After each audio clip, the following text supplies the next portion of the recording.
নমস্কার, welcome to health insight channel. আমি doctor Sucharita Sengupta, consultant nutritionist and certified diabetes educator. আজকে আমি যে বিষয়টি নিয়ে কথা বলবো সেটি হচ্ছে অ্যাসিডিটি বা অ্যাসিড রিফ্লাক্স বা অনেকের ক্ষেত্রে GERD, gastro oesophageal reflux disease, এই সব সমস্যা নিয়ে যারা ভুগছেন রেগুলার বেসিসে বা অন অ্যান্ড অফ, সেই নিয়ে আমি কথা বলবো। অ্যাসিডিটি বা হার্টবার্ন বা অ্যাসিড রিফ্লাক্স এই জিনিসগুলো কেন হচ্ছে, এইটা রুট কজটা যদি জানা যায় তাহলে আমাদের অ্যাড্রেস করতে অনেক বেশি সুবিধা হয়। যেরকম প্রেগনেন্সির সময় কিন্তু অ্যাসিডিটি হওয়াটা খুব নর্মাল, খুব কমন। তো এই জিনিসটা যদি আমরা জানতে পারি যে হ্যাঁ সে প্রেগনেন্ট বলে হচ্ছে, তাহলে সেই রকম জিনিস তাকে সাজেস্ট করা যায়। বা একজনের হয়তো লং আওয়ার্স অফ স্টারভেশন থাকছে বা জাঙ্ক ফুড, ভাজাভুজি, ফ্যাটি খাবার খাওয়ার একটা টেন্ডেন্সি আছে, সেইভাবে আমরা জিনিসটাকে ডিল করতে পারি। এই রুট কজটা যদি জানা যায় তাহলে খুব ভালো হয়। সেকেন্ড হচ্ছে অ্যাসিডিটি মানেই বুঝতে পারছেন পিএইচ লেভেলটা ডিসরাপ্টেড হচ্ছে। পিএইচ নিউট্রাল মানে 7, অ্যাসিডিটি হচ্ছে মানে সেটা ডিসরাপশন হচ্ছে। অ্যাসিডিটি হচ্ছে এমন কোনো খাবার উল্টে আরও বেশি করে যাতে না খাওয়া যায় সেটা দেখতে হবে, মানে কোনো রকম স্পাইসি, টক এরকম জাতীয় খাবার। উল্টে খেতে পারেন অ্যালকালাইন জাতীয় খাবার, যেরকম শসা হতে পারে, দই হতে পারে, কলা হতে পারে, এই জিনিসগুলো যেগুলো উল্টো সাপ্রেস করে দেবে আপনার অ্যাসিডিটি ফ্যাক্টরটাকে।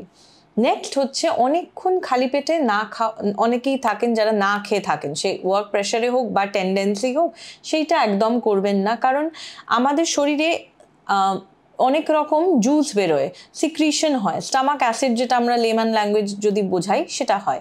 তো ও যদি কোনো সাবস্ট্রেট না পায়, কোনো ফুড সাবস্ট্রেট বলতে এখানে আমি বলতে চাইছি কোনো খাবার না পায়, তাহলে ওর অ্যাকশনটা ডিরেক্টলি আমাদের লাইনিংয়ে হচ্ছে, স্টামাক লাইনিংয়ে, যেটা কিনা আস্তে আস্তে আমরা বেশি পরিমাণে হলে তবেই সেটা ফিল করি। প্রথম 1 ঘন্টা 2 ঘন্টায়ও কিন্তু হচ্ছে, কিন্তু আস্তে অল্প আমরা অত বুঝছি না।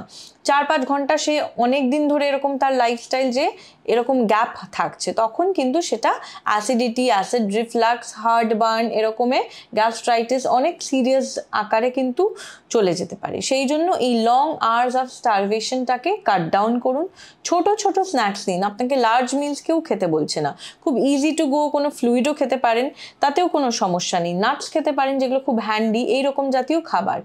এইভাবে কিন্তু আপনি স্টারভেশন পিরিয়ডটাকে এড়াতে পারেন।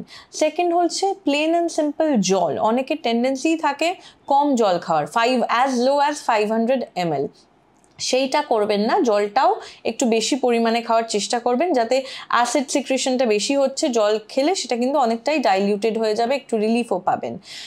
অনেকের টেন্ডেন্সি থাকে অ্যাসিডিটি হচ্ছে ঠান্ডা জল খাবো, সেটা আমি খুব একটা এনকারেজ করি না। নর্মাল জল খান, তাতেই কাজ দেবে, কারণ ওটা একটা টেম্পোরারি রিলিফ। ইনস্ট্যান্ট রিলিফ বলে কিছু হয় না। তাও আমি বলবো যদি 1 চামচ, মানে it can be like 1 tablespoon gulkand, এটা অর্গ্যানিক গুলকান্দ হতে পারে, যে কোনো প্লেন অ্যান্ড সিম্পল দোকান থেকেও কিনতে পারেন। 1 টেবিল স্পুন গুলকান্দ যদি 1 গ্লাস জলে মিশিয়ে খান, এটার একটা কুলিং, অ্যাজ আ কুলেন্ট এটা কাজ করে। এটা কিন্তু একটা মানে তখনই কিন্তু একটা রিলিফ পেতে পারেন। প্যান্ডি এই সমস্ত বেশি দিন খাওয়ার তো অবভিয়াসলি একটা সাইড এফেক্ট থাকে।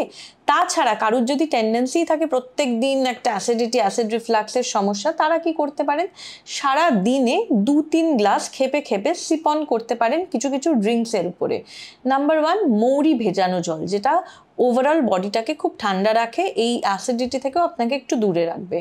সেকেন্ড হচ্ছে মেথি বা জোয়ান, এই জাতীয় ভেজানো জল, এইগুলোও কিন্তু খুব ভালো।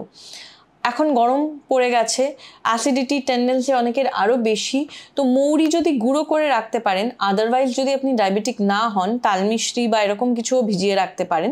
সেই জলে 1 চামচ মৌরি গুঁড়ো একটু মিশিয়ে নিলেন, একটু জিরে গুঁড়ো দিলেন, জিনিসটা খেতেও খুবই টেস্টি হয়, আর আপনার কিন্তু অ্যাসিডিটি হবে না, উল্টে একটা রিফ্রেশিং কুলেন্ট হিসেবে কিন্তু কাজ করবে।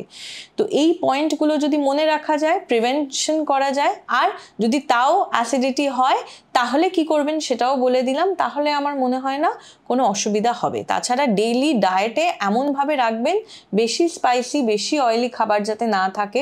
স্যালাড, টক দই, একটা হোলসাম মিল, কার্বোহাইড্রেট থাকলো, ফল থাকলো, বেশি টক জাতীয় ফল যাদের টেন্ডেন্সি থাকে অ্যাসিডিটি, তারা ওটা এড়িয়ে নর্মাল এমনি পেঁপে খেলেন, আম খেতে পারেন, বা যে কোনো আলাদা ফল যেটা টক জাতীয় ব্যাপারটা বেশি নেই, তাহলেই কিন্তু কোনো সমস্যা হওয়ার কিন্তু কারণ নেই।